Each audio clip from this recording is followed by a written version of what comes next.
So I'll just do that and get the recording. So Joe, did you want to say something first before we fly into it, into the LAMS demonstration? Sorry, Dave, that was me you were talking to? Yes, yeah. I just thought you Yeah. might have wanted to say something, Joe, before we started, but if not, we'll fly in. Yeah. Look, I think, thanks, Dave, and I'm sure you've both been working together with Mark. Thanks very much for providing this presentation to us so that we can actually see where the thinking is. We also need to think strategically on how we sort of move forward, because we know that ETG is being reset, but I think this is still a good opportunity for us to really look at, the forward future thinking about where we can actually go. So I might just leave it at that, Dave, if that's okay. That's great, thank you, Joe. It was the last slide actually, so thank you for preempting that, Joe. That's great. We'll have a bit. I'll stop the recording. We'll have a bit of a discussion at the end. So if everybody's okay, I might just start to go through. I've just got one slide, and then I'm going to hand over to Mark, because as we all know, Mark's the brains behind the LAMS update.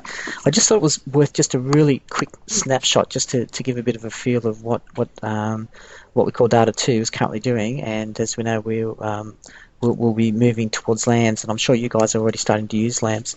But you can see the data's, or LAMS, I'll use the word LAMS, has produced a couple 100,000 documents this year so far, and it's saved 14,000 hours. That's a conservative estimate, and that equates to about $1 million. So it's really pumping out a lot of documentation, and this was the current state this morning of where we're up to, with the McTAS approvals and all that stuff. Like I said, I will hand over to Mark very shortly, but what's new in LAMS, Mark will go into detail, but basically we've got the profile filter, and Kath, we've even got the selector filter that you'd asked for as well, some color coding, and some other things that Mark will talk about. But I just wanted to briefly mention too the cohort trial because that's happened out in Western Region. There's a really nice piece of logic that Mark's been able to build that allows the cohort workflow to tell the difference between a cohort TAS and a McTAS. What that's enabled us to do is to, Catherine, the regions now can grab a McTAS out of the learning bank and go to a cohort TAS workflow and in effect put electronic signatures in the part B of a McTAS. So the tool allows two functionalities. They can either use their cohort TAS to do their normal stuff, but that's a really nice addition we've been able to offer now that allows the Part B signature, electronic signature in a basically a learning bank McTAS. So that's really nice. The other change of practice that's happened as part of all that too is that Western Region are starting to distribute the data URL to the approved documents rather than the SharePoint documents. So they're getting an improvement in quality as well, and not that what version of is it stuff. So that's all really nice stuff. So I just wanted to give a really quick update on that, and now I'm going to go to the next slide and hand over to Mark to give us a look around and show us the new features. Thanks, Mark. Alrighty, I'll share my desktop.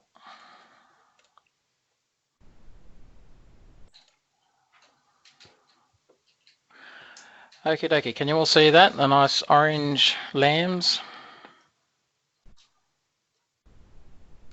Yep, it's just appeared, mate. Very good.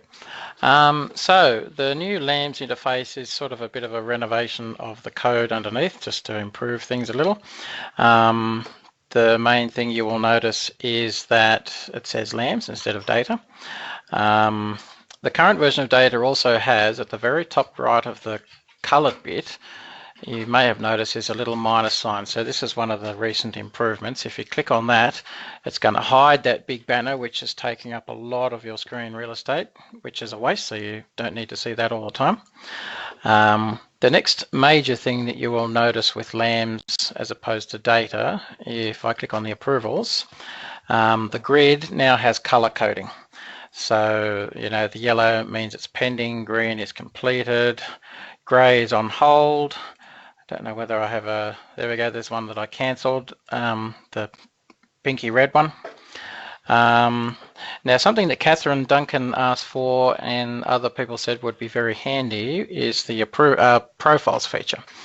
So up the top right of the approval request grid, you've got this little box here, and it allows you to save whatever you choose for these filters here. If you're always going to a McTaz and you're always looking at maybe cancelled ones, for example, there's none there, but if I go completed, and if this is something you do quite often, then you can save that and then call it up in an instant. So if I go to this mark testing one here, I've said that I'm looking for all master cohort TASs. Now, something that Catherine wanted was the ability to pick and choose individual requests.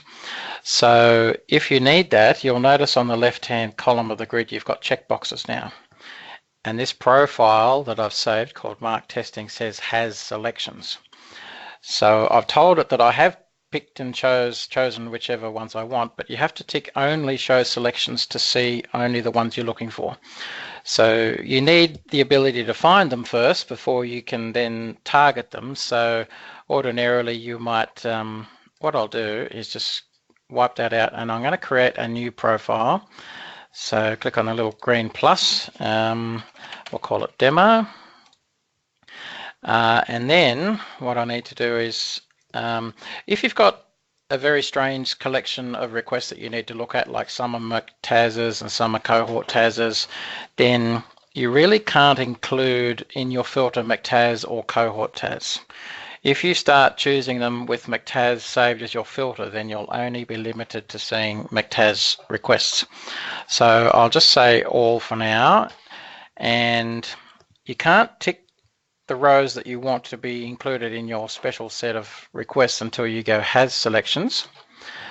And anything you change above the grid, you've got to click the little save icon there for it to remember the fact that you've told it you have selections.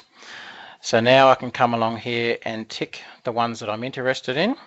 And as soon as you tick these, they are saved against your list of selections. So you don't need to keep hitting save every time you tick a request. Now so what have I chosen there? About 6 of them.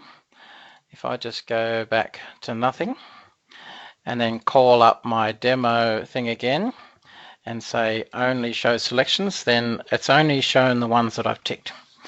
So that might be something helpful for Catherine and others to, bring up the ones they're interested in at a moment's notice. Another thing that I've done recently in LAMS, which is also in data, is the Learning Bank URL is now included as the far right column in the exported spreadsheet. I think it's column AA. Yes, it is. So if there is a Learning Bank URL, it's now included in the spreadsheet. No need to save that. And the only other major thing that I can think of that probably needs pointing out, and it's not a major thing, but if I bring up an RPL toolkit and that one's got no text in it, I'll pick a real one. What about this one? Okay, here we go. So I've got some units here. I'm not going to save this, but as you type along here, you'll notice the little bar moves across the bottom. And then as you start getting towards your limit, it starts turning red, and eventually it will whinge at you and say that you've exceeded your limit. So you can get a better feedback on how much typing you've got to go. I'll click cancel on that. And I think that probably includes the main differences between Data 2 and LAMS that probably need to be pointed out. Great, Back to you, thank you, Mark. Thank you, Mark. That's great. There's a whole bunch of other stuff, of course, as always, in the side left of stage that'll be coming along. But we, from our perspective, the more comfortable and sooner we get into LAMS, the better. I'll just open any questions before I move on, because I wanted then, when we've had a chance to respond, then go to Joe's question about moving forward. So I might just say one more thing quickly, briefly, and that is on step 1 of the approval requests. This top part, I think, is laid out a bit better. So if I was to resize my web browser, it sort of fits onto a smaller screen better. You'll see how it sort of jumps around a bit. It actually works on a phone now, which is great. Yeah, not that you probably would want to do it on a phone very often, but at least it fits better now. Oh, and these little pop-ups here, you've got are slightly better than before. So I suppose, are there any questions? Well, to Mark directly? I have a quick question. Once you've saved your profile, how do you get it to run your search or whatever it is? What you've got to do is click on this little drop-down list, and then you just choose it again. Yeah. And as soon as you choose it, then it brings back what you had selected before in this top region. So see how it's gone to just has selections, and it's ticked the ones that I had selected. Okay, yeah. If I want to only show selections, then I've got to click Save. Now, if I just select nothing again and come back to demo, then it's brought back the fact that I only wanted to see the ones that I selected. Okay, thanks. So it's just a matter of It just does it choosing when you click on it. Yes. You don't have to press search or anything. Correct. Okay, And this thanks. little thing here allows you to rename the thing. So I'll call it Mark Testing 2, rename. So it's now called something different.